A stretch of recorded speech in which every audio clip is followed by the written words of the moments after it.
Hello guys, তোমাদের মাঝে নিয়ে এসেছি আরও নতুন একটা ভিডিও। সেই রাজু গল্প পার্ট অন। গল্পটা শুরু করা যাক। রাজু হচ্ছে স্কুলে পড়াশোনা করতো। একদিন মানে স্কুল থেকে আসার সময় তাদের এক বন্ধুর কাছে হাতে একটা ফোন দেখে তার একটা ফোন কেনার ইচ্ছা জাগলো যে আমি একটা ফোন চালাবো। কিন্তু তার বাপ তো অনেক গরিব, তার বাপ রিক্সা চালায়, তার বাপ অত টাকা পাবে কোথায়। রাজু আস্তে আস্তে অনেক পড়াশোনার প্রত্যেকদিন 10 টাকা করে টিফিন খরচ দিত। ও প্রায় 3 বছর ধরে টাকা জমাইছে যে একটা ফোন কিনবে। এখন সেই সময় ওর কাছে টাকা ছিল হচ্ছে প্রায় 3645 টাকার মতন। অত কম টাকা দিয়ে তো ফোন কেনা যায় না। এমনি ওর বাপের কাছে বলছে যে আব্বু, যে আমার কিছু টাকা লাগবে, আমি একটা ফোন কিনবো। ওর আব্বু বলতেছে যে বাবা, আমি এখন এত টাকা কোথায় পাবো তোর ফোন কিনে দিব। বলে যে বাবা, আমি 3000 টাকা গুছাইছি, আর কিছু টাকা লাগে তুমি দাও। তারপরে ওর বাপ বলে যে না, ফোন কিনা লাগলো না, তুই ফোন দিয়ে কী করবি। রাজু বলতেছে যে না আব্বু, আমার ফোন লাগবেই, যেভাবে আমাকে আর কয়টা তুমি বুঝাই দাও। ওর বাপ বলতেছে যে রাজুর, যে আমি এখন টাকা কোথায় পাবো, আমি দিন আনি দিন খাই, তোকে টাকা এনে কোথা থেকে টাকা এনে দেবো। রাজু বলতেছে যে আমি কোনো কথা শুনতে চাই না, যেখান থেকে পারো আমাকে টাকা এনে দিতে হবে। রাজু জেদ ধরেছে। এখন ওর বাপ তো অনেক টেনশনে পড়ে গেছে যে ছেলেকে টাকা দেওয়া লাগবে। রাজু বলছে যে আমাকে 5000 টাকা দিবা। এখন ওর বাপ বলতেছে যে 5000 টাকা, রিক্সা চালাচ্ছে আর বলতেছে যে 5000 টাকা এখন কোথায় পাই। রাজুদের বাড়ির ওখানে একটা লোক ছিল যে সুদের উপর টাকা দেয়। এখন সেখানে যায় রাজুর বাপ বলে যে আমার তো 5000 টাকা লাগবে, দিলে কত টাকা আপনাকে সুদের পাত দিয়ে সুদ দেওয়া লাগবে। এখন সে বলে 5000 টাকা নিলে প্রত্যেক মাসে 300 টাকা করে সুদ দেওয়া লাগবে। রাজুর বাপ বললে এত টাকা কেন? কয় নিলে নাও, না নিলে নাই, এই 300 টাকা করে সুদ দেওয়া লাগবে প্রত্যেক মাসে। রাজুর আব্বু 5000 টাকা নেয়, নিয়ে রাজুর কাছ থেকে 3000 টাকা ছিল, 8000 টাকা দেয় একটা রেডমি ফোন কিনে দেয়। রেডমি ফোন কিনে দেওয়ার পরে রাজু তো অনেক খুশি, ওর বন্ধু বান্ধবের কাছে নিয়ে গেছে।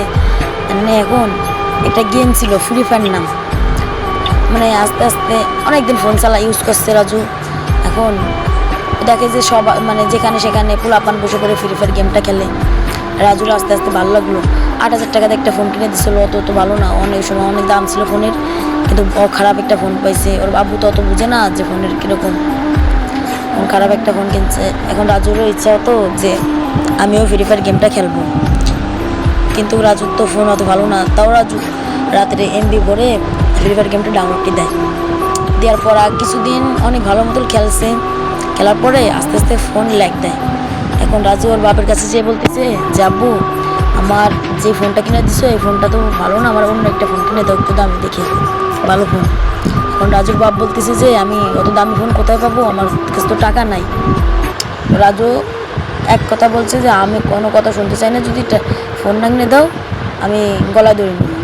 রাজুর বাপকে এই কথা রাজু বলছে।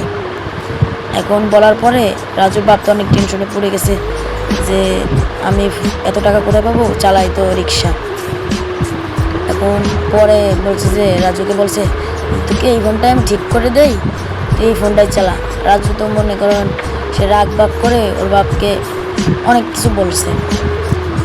এখন রাজুর বাপ বলতেছে যে এত টাকা আমি এখন কোথায় পাবো যে তোকে এখন অত দামে একটা ফোন কিনে দেবো। রাজু বলতেছে যে তুমি যেখান থেকে পারো আমার সেখান থেকেই এতগুলো টাকা ম্যানেজ করে ফোন কিনে দেবা। রাজুর বাপ তো টেনশনে পড়ে গেছে আবার, যে এখন এত টাকাগুলো কোথায় পাবো। রাজুর বাপে একটা রিক্সা ছিল, যে রিক্সা চালায়, কাজকাম করে রিক্সায় এই টাকাটা তো হয়। সেই রিক্সাটা একটা দোকান নিয়ে গেছে, রিক্সার দাম হয়েছে হলো 13,000 টাকা। রাজুর বাপ কয়ে বলে 15,000 টাকা রিক্সা বেচছে, ওকে একটা ফোন কিনে দিছে, সে Redmi note 8 maybe, second hand এই ফোনটা কিনে দিছে। রাজুর কাছে দিচ্ছে। রাজু তো খুশিতে আত্মহারা যে আমি ভালো একটা ফোন পেয়েছি। ওর বন্ধুদের আবার দেখাতে গেছে, এরকম দেখাটাকে। এখন ওর বাবার কাছে শুনিও না যে আব্বু এই ফোনটা কীভাবে তুমি কিনছো। এখন বাড়িতে কোনো চাল নাই, কারণ রিক্সা বেঁচে দিচ্ছে, এখন কাজ করবে কি। ওর আব্বু বয়স হয়ে গেছে অনেক, এখন ফোন কেনার জন্যে ও পাগল হয়ে গেছে ফোনের জন্যে। তাই ফোনটা দিছে। গেম সারাদিন ঘরের ভিতরে বসে বসে গেম খেলে, কোনো কাজ কাম করে না। ওর আব্বু এমনিও অনেক বয়স, এখন কিভাবে কাজ কাম করবে। রাজুকে কোনো কথা বললে রাজু কথা শুনে না, তার জন্যে বাড়ি খাতে পারে না। একদিন এসে বলে যে আব্বু ভাত খেতে দাও। রাজুর আম্মু নেই, মানে ও বলে যে আব্বু ভাত দাও, ভাত খাবো। মানে বলে যে ঘরে তো চাল না, আজকে রাঁধতে পারিনি। বলে তুমি রিক্সা চালাতে গেছিলে না? রাজু বলে তুমি রিক্সা চালাতে গেছিলে না? বলে যে রিক্সা বেশি তোদের ফোন কিনে দিছি। ওই তোমার রিক্সা বেচতে বলছে কে? মানে ওদের অনেক, ওর আব্বুর সাথে ওর অনেক তক্ক হয়েছে। তারপরে ওর আব্বু বলছে যে আমি এখন যাই কামাই করি তোরে কে কিছুই দেবো না, মানে অনেক রাগ বাগ করছি। এখন রাজু বাড়ি থেকে চলে গেছে। যাওয়ার পরে অনেক দূর, মানে একটা বাসা আছে, ওখানে এসে একটা বেলেট নিয়ে হাত কেটে গেছে অনেক, মানে অনেক জায়গায় হাতে কেটে ফেলেছে। বাড়ি যে এসব দেখছে আব্বু দেখে মানে স্টক করার মতো সেই কীরকম হয়ে গেছে, গাল দিয়ে ফেনা ফুলে বেরোয়। রাজু বাপ তো হাসপাতাল নিচে। রাজু উনি এখন টাকা নাই, এখন কি করবে?